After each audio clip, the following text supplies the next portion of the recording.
Bem-vindo a mais um tutorial do 20 RPG. Nesse tutorial, vamos configurar uma campanha, focando principalmente em explicar em que cada configuração interfere.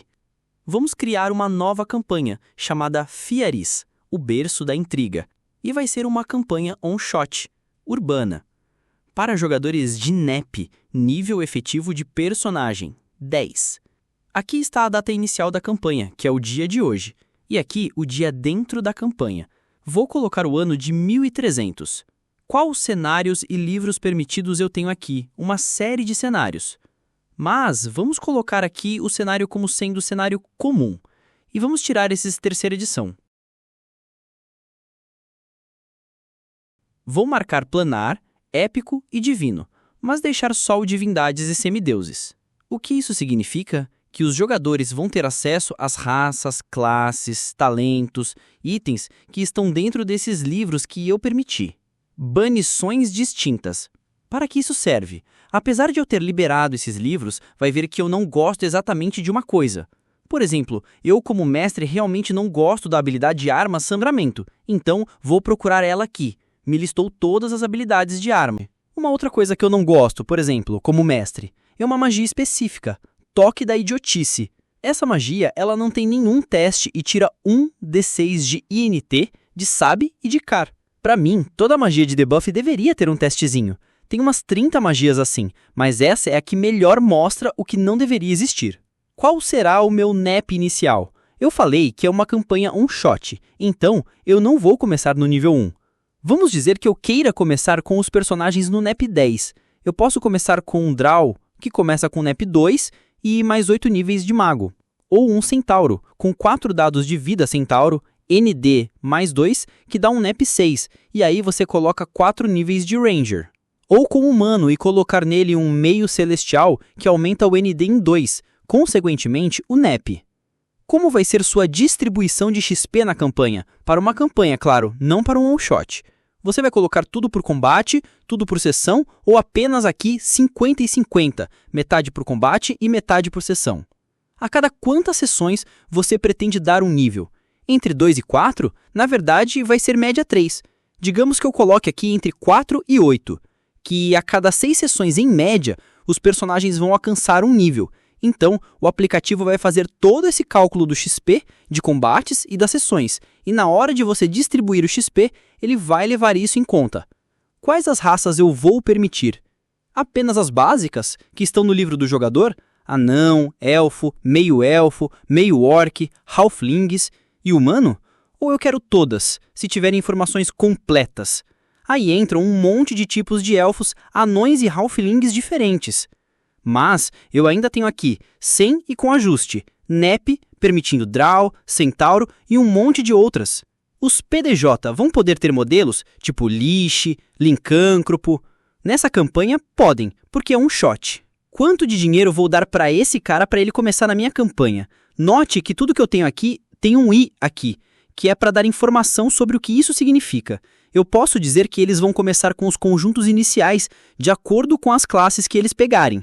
Posso dizer que vai ser um valor sorteado da tabela 7.1, a média da tabela 7.1 ou fixo igual a todos. E aí, o próprio sistema já me sugeriu 49.000 PO. E por que 49.000 PO? Vamos olhar aqui o I. Eu tenho aqui como que funcionam os conjuntos iniciais, os equipamentos personalizados, falando da tabela 7.1, a própria tabela 7.1, aqui como seria a distribuição por classe, o sorteio, então o aplicativo faria o sorteio, e uma tabela 5.1, que é a riqueza por nível de PDJ, no livro do mestre, página 135, o que me sugere para NEP 10, 49.000 PO, que foi o que o aplicativo trouxe para mim. Eu vou colocar aqui 50.000 PO, só para arredondar mesmo. Então, quando eles criarem a ficha no aplicativo, eles já vão ter esses 50.000 PO, sendo lançado automaticamente.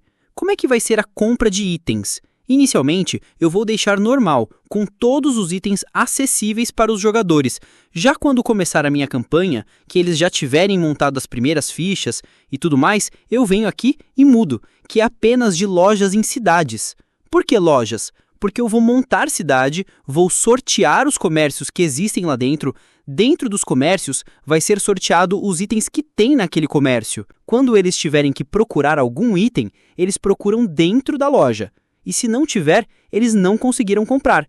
Podem encomendar e eu vou produzir para eles, porque o aplicativo permite. Nas lojas eu tenho o recurso de lei da oferta e procura dentro do aplicativo. Lei da oferta e procura todo mundo sabe. Quanto mais se oferta um produto, mais baixo fica o seu preço. Isso acontece nas grandes cidades. Você tem muitos itens ofertados. Uma loja de um lado da rua, outra loja do outro lado. Elas brigam entre si e abaixam o preço, ou não vende. Já numa cidade lá do interior, você está procurando, por exemplo, um anel para casamento. Tem uma joalheria na cidade. O cara cobra o preço que quer, amigo. Aí ele vai sugar a sua alma. Ou, eu não quero lei da oferta e procura na cidade. É o preço que está no livro realmente. Então, você tem as duas opções aqui. Vamos deixar com lei da oferta e procura. Na verdade, inicialmente, vou deixar comprar todos os itens. Eu disse que meus livros são aqueles, mas os itens mundanos eu quero permitir de todos os livros, porque item mundano praticamente não influencia em nada. Já item mágico, aí complica. Então vamos deixar todos os itens mundanos de todos os livros. Os jogadores podem customizar os itens deles. Se eu desmarcar essa opção, só eu, como mestre, vou ter acesso a customizar os itens dos jogadores. Os jogadores podem excluir os itens? Vamos lá, o cara comprou o item errado, ele simplesmente exclui, e o item some do inventário. O dinheiro volta para a back dele, mas o cara pode usar isso de forma maliciosa. Ele comprou, usou a espada 2, 3 sessões, excluiu e comprou uma outra. O dinheiro voltou integralmente para a ficha dele e ele, ou até sem muita malícia, vou excluir e vou comprar uma outra. Não levando em conta que ele deveria vender o item por 50% do valor. Porcentagem de venda. A regra básica é 50%. Você compra por 100% do valor e vende por 50%. Mas digamos que você seja um mestre generoso e permitiu que seus jogadores vendam os itens que eles compraram por 75%.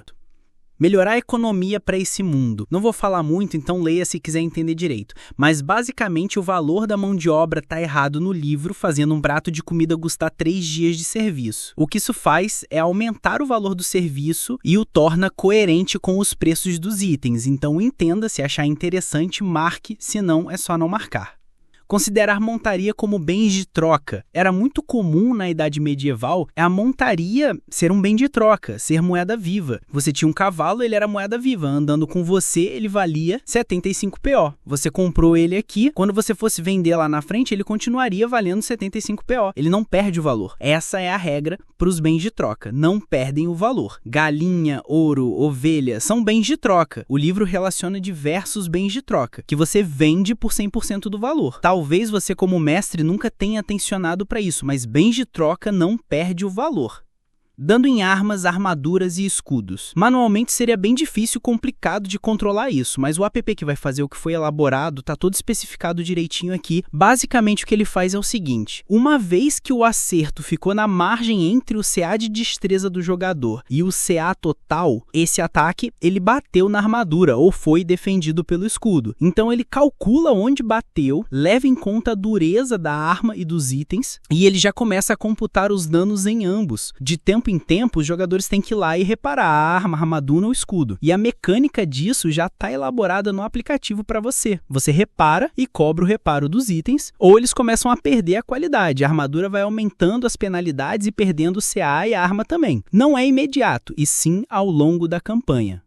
Sorteio e definição de atributos. Existem diversas regras, todas elas propostas no livro do mestre. Jogadas flutuantes, orgânicos, padrão do livro do jogador, padrão aleatório, padrão personalizado, jogadores poderosos, compra de ponto padrão que está no livro do mestre, que é a regrinha que cada ponto tem seu custo, o app já faz isso direitinho. Então compra de pontos padrões, sem sorteio e sem reclamações. E dê um valor generoso, uns 36 pontos ou 38 pontos.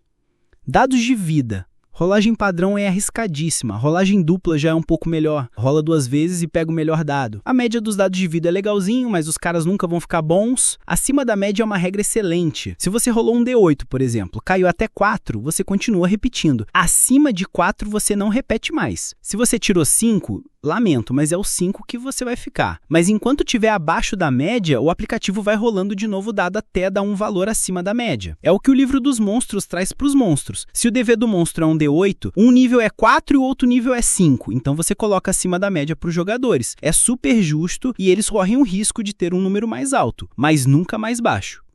Níveis negativos e dados de vida adicionais. Temos padrão e justo. Vamos lá, o que isso significaria? No livro do mestre, só existe uma regra. Nas magias que tiram dados de vida, o personagem perde -1 para todos os testes de perícia, -1 nas jogadas de ataque e nos testes de resistência e -5 pontos de vida. Agora pensa num personagem de 6º nível que tomou um D4 mais 1 de negativo e caiu 4. Ele perde 5 de BBA e 5 nos testes. E 25 PV. Isso num guerreiro seria normal, mas num mago que o DV é D4 e ganha 1 de base a cada 2 níveis, seria uma punição dobrada. Então a forma justa corrige isso, tirando efetivamente o que ele ganhou nesses 5 níveis. O PV, a base, as perícias, resistências e até talentos.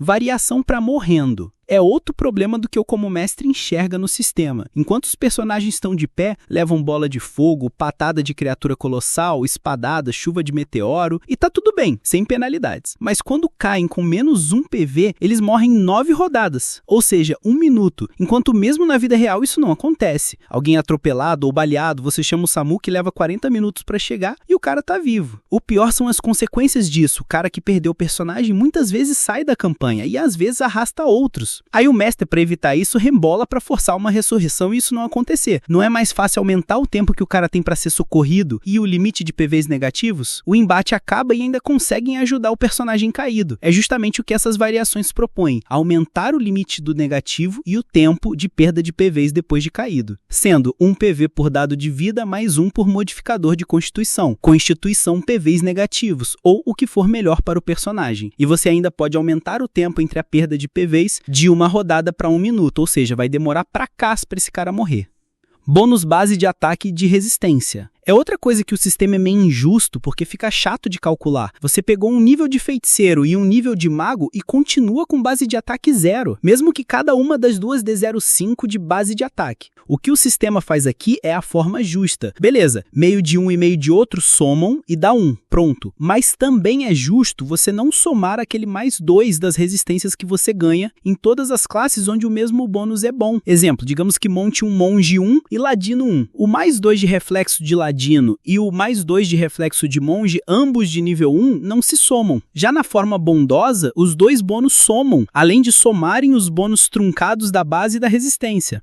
Sucessos e falhas críticas. 20 sempre acerta e 1 sempre erra. Ou 20 vale 30 e 1 vale -10. Reduzir na margem o decisivo e reduzir o multiplicador de dano. São sugestões do livro do mestre, regra que existe naquelas caixinhas. Porque o livro do mestre considera que tudo que é exacerbado, exagerado, acaba prejudicando o jogador. É muito legal quando você tira um decisivo e tira 50 de dano do monstro. Mas quando o monstro tira um decisivo e tira 50 de dano do jogador, você vê a cara de triste do jogador. Então você pode reduzir a margem de decisivo e reduzir o multiplicador de dano, que é uma regra que existe e o app vai fazer isso, e vai reduzir em 1 ponto a margem de decisivo ou reduzir em 1 ponto o multiplicador de dano. Então aquelas armas que tem decisivo 18 passa a ser 19. A arma que multiplica vezes 4 passa a multiplicar vezes 3. Morte instantânea, regra que está no livro. Tirou um 20, a confirmação foi um 20 e a terceira confirmação foi um assorto, é morte instantânea. Falhas críticas são atrapalhadas, geralmente a gente cobra isso, o cara tirou 1, a espada pode voar, ele pode tropeçar e cair, ou não. Eu não gosto disso não, pra mim essa regra não existe, 1 é só errou e 20 é só acertou, não tem essa coisa maluca, porque isso é legalzinho, parece divertido, mas quando o jogador tá no meio, entre a vida e a morte, você declara que a espada dele voou da mão dele, mesmo ele sendo um guerreiro de nível 10, você vê a cara de insatisfação do jogador. Aturdido, levou mais da metade do seu PV atual naquela rodada. Você está com 30 PV, levou 15 de dano ou 16 de dano, você está aturdido na próxima rodada, só pode fazer ações pela metade. Você não pode dar uma investida, por exemplo. Morte por dano maciço. É meio injusta essa regra. Você causou 50 de dano, o cara tem um CD 15. Quase todo monstro vai passar, e nem sempre os jogadores passam. Então fica mais favorável para o mestre do que para os jogadores essa regra aqui. Dano maciço conforme tamanho. Tenta ajustar essa morte de dano maciço, mas acho que ainda piora. Ela aumenta o dano que o monstro tem que levar, e não a CD. Mas as duas estão no livro e também estão no app. Danos em áreas específicas. Essa regra não está totalmente completa no app e é muito chatinha e não dá para ser controlada, porque não há uma tabela de probabilidades. Então, no fundo, quem controla e aplica é o mestre, o que sempre pode gerar insatisfação. Também não há uma descrição de aumento de dificuldade para acertar uma área específica, cabendo ao mestre criar tal regra. Portanto, ela só está aqui para constar nas regras da campanha. Atingir quem está em cobertura. Isso aqui é mais para você especificar os jogadores. Se você está na frente do outro cara, o cara jogou a flecha e a flecha tem chance de pegar em você, então eu estou tentando acertar o outro lá. Você pode acertar quem está na frente, no caminho. Se o seu aliado está no caminho, pode acertar ele também, mesma coisa. Você definiu isso, vai constar nas regras de campanha, mas você que vai ter que trabalhar isso, porque de fato não dá para trabalhar isso no app, porque não é só a posição, mas também a altura, o tamanho dos alvos. A não ser que tivesse uma IA, não dá para fazer isso.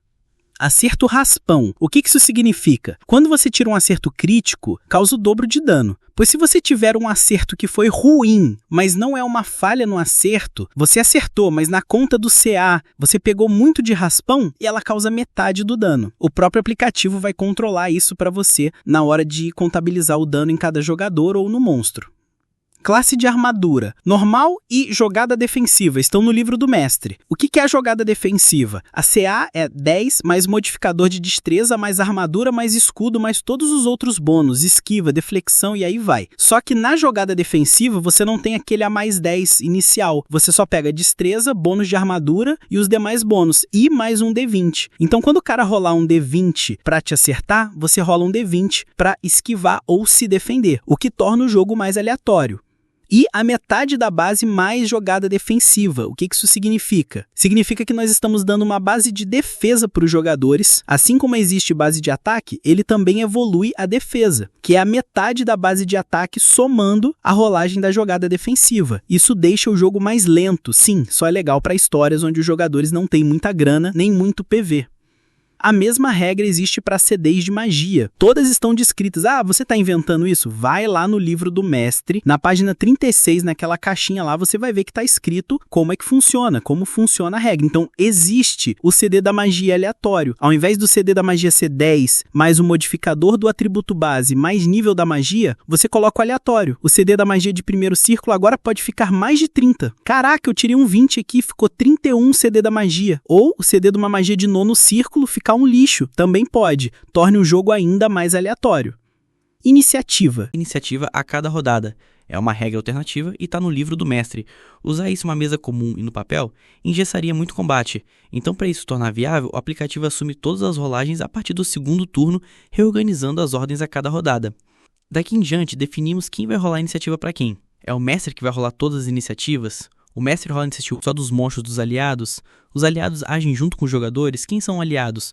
Um companheiro animal, familiar, montarias, invocações e por aí vai. Os aliados agem junto com o jogador ou o jogador joga a iniciativa dos aliados aí ele age separado? E iniciativa em 2 blocos. Então, para muitos mestres isso é mais interessante. Primeiro os jogadores, depois os meus monstros. Ou vice-versa. Quem vai decidir isso no aplicativo? Todos rolam as iniciativas normalmente e a média que for maior age primeiro. Outras regras e descrições da campanha. Aqui seria onde você poderia colocar as regras da casa. Intimidar é baseado na força e não no carisma. Um bárbaro intimida muito mais que um bardo, ou qualquer regra que você queira definir na sua mesa. Por fim, teríamos convites de campanha, mas isso vai ficar para um vídeo separado, onde vamos mostrar o convite sendo feito e sendo respondido. Se ainda tem alguma dúvida ou sugestão, na página inicial do app temos o suporte para os colaboradores. Tem mais, meus NPCs.